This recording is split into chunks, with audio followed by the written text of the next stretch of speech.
जय हिंद साथियों, स्वागत है आप सभी का आपके अपने यूट्यूब चैनल अमन स्टडी पॉइंट में। साथियों, इस वीडियो में सीडीपी के महत्वपूर्ण 20 प्रश्नों को मात्र 5 मिनट में देखेंगे और यह आपके सीटेट 2022 और 23 के एग्जाम के लिए बहुत ही महत्वपूर्ण है, जो कि प्राइमरी और जूनियर दोनों लेवल के लिए है। तो चलिए देखते हैं आज का पहला प्रश्न है स्क्रीन पर। भाषा के विकास को प्रभावित करने वाले कारक कौन कौन से हैं? तो भाषा के विकास को प्रभावित करने वाले कारक निम्न हैं, जिसमें लिंग, बुद्धि, स्वास्थ्य, जनसंचार का माध्यम, समूह का प्रभाव या फिर सामाजिक आर्थिक स्थिति, पारिवारिक संबंध और विद्यालय, आस पड़ोस का वातावरण, ये सभी भाषा के विकास को प्रभावित करते हैं। इसका आप लोग एक बार स्क्रीनशॉट ले लेंगे। चलिए देखते हैं अगले प्रश्न को। मनुष्य और पशु में मुख्य अंतर क्या है? तो मुख्य अंतर है बुद्धि का, जिसमें मनुष्य के बाद सोचने समझने की क्षमता होती है, जो कि पशु में नहीं होती है। चलिए देखते हैं अगले प्रश्न के। बुद्धि को सबसे पहले परिभाषित किसने किया था? तो बुद्धि को सबसे पहले परिभाषित किया था यूनान के दार्शनिकों ने किया था। अगला प्रश्न देखेंगे, आधुनिक काल में बुद्धि को सबसे पहले किसने समझाया था? तो आधुनिक काल में अल्फ्रेड बिने ने 1904 में सबसे पहले समझाया था। मानसिक आयु के माध्यम से बुद्धि को परिभाषित किसने किया था? तो मानसिक आयु से बुद्धि को परिभाषित किया था अल्फ्रेड बिने ने। उन्होंने एक सूत्र भी दिया था, मानसिक आयु बट्टे वास्तविक आयु, मेंटल एज। और यहाँ पर ये और इसमें थोड़ी सी त्रुटियां रह गई थी, जिसको टर्मर ने सही किया, और इसमें 100/100 वाला जो सूत्र है वह टर्मर ने दिया। तो चलिए यहाँ पर इन्होंने बताया कि बुद्धि 2 प्रकार की होती है, मानसिक आयु, वास्तविक आयु। और उसके बाद हम अगला इसको अभी पूरे अच्छे से देखेंगे। कई मनोवैज्ञानिकों ने बुद्धि को अलग अलग प्रकार से अपने अपने तरीके से बताया है। अल्फ्रेड बिने किस देश के निवासी थे? तो ये फ्रांस के निवासी थे।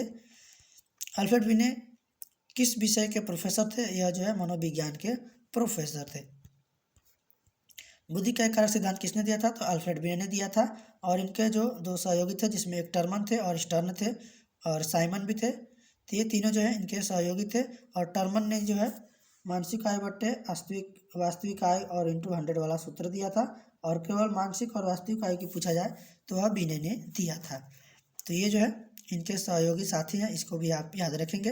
बुद्धि के 2 कारक सिद्धांत किसने दिया था? स्पीयरमैन ने दिया था। बुद्धि का त्रिकारक सिद्धांत किसने दिया था? स्पीयरमैन ने ही दिया था।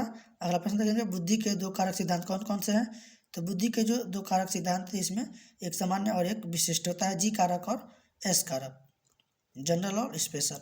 अगला प्रश्न देखेंगे, गणित का सीखा हुआ ज्ञान भौतिक विज्ञान सीखने में सहायक होता है, यह कौन अधिगम स्थानांतरण है? यह धनात्मक स्थानांतरण है। इसको हम गणित को सीखा हुआ जो ज्ञान है भौतिक में प्रयोग करते हैं, तो यह धनात्मक स्थानांतरण होता है। शैक्षिक समस्याओं का सर्वोत्तम समाधान हो सकता है, यह समूह परिचर्चा के द्वारा। अगला प्रश्न देखेंगे, स्थानांतरण में सामान्यीकरण का सिद्धांत किस शिक्षा मनोवैज्ञानिक ने प्रस्तुत किया था? तो यह C.H. जूड ने। इसको हम चार्ल्स जूड के नाम से भी, ऑप्शन में आपको चार्ल्स जूड भी मिल सकता है, प्रश्न जब परीक्षा में पूछा जाएगा तो आप चार्ल्स जूड को ही लगाएंगे। अगला प्रश्न है, मस्तिष्क द्वारा अपनी स्वयं की क्रियाओं का निरीक्षण किस विधि द्वारा किया जाता है? तो यह आत्मनिरीक्षण कहलाता है। इसे आत्मनिरीक्षण द्वारा किया जाता है। निर्देशन का अर्थ है छात्रों को अपनी समस्याओं को सुलझाने में सहायता देना ही क्या है? निर्देशन है।